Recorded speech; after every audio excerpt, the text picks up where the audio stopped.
Более 400 жалоб в Роскомнадзор на отключение интернета собрано в Ингушетии. Активисты намерены требовать компенсаций. Мобильные операторы республики на это пока никак не отреагировали.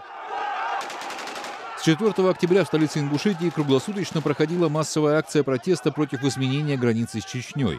Участники требовали проведения референдума по вопросу о границе и отставке главы республики Юнузбека Евкурова. После того, как организаторы митинга приостановили протесты для подготовки Всемирного конгресса ингушского народа, мобильный интернет в республике сразу заработал.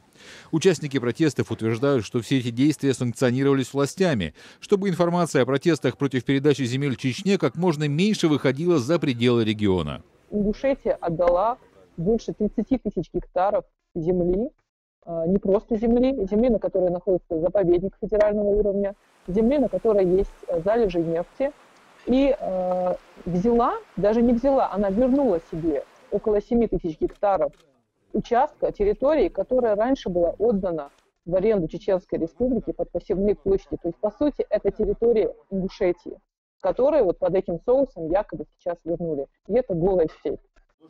Активисты предложили властям обсудить проблему на народных сходах. Ингушские чиновники идею поддержали, но активистов, выступающих против правительственного решения, на такие сходы пытаются не пускать. Им мешают выступать, а также постоянно переносят время и место проведения собраний. В знак протеста в некоторых селах местные жители массово покидают народные сходы.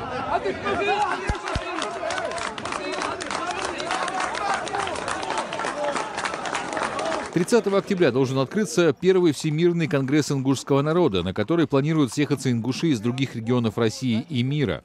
Участники хотят обсудить принципы и механизмы определения территории Ингушетии, потребовать новых прямых выборов главы республики и депутатов Народного собрания. Самым главным требованием люди высказывают земельный вопрос. И сегодня они готовы просить Юнузбека Евкурова, если будет отменено это соглашение.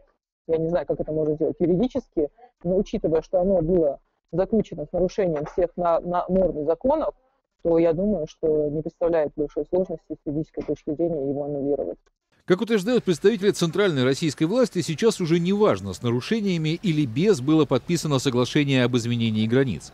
Однако ингушские активисты намерены добиваться пересмотра документа через любые судебные инстанции, включая международные. Александр Касаткин, «Настоящее время».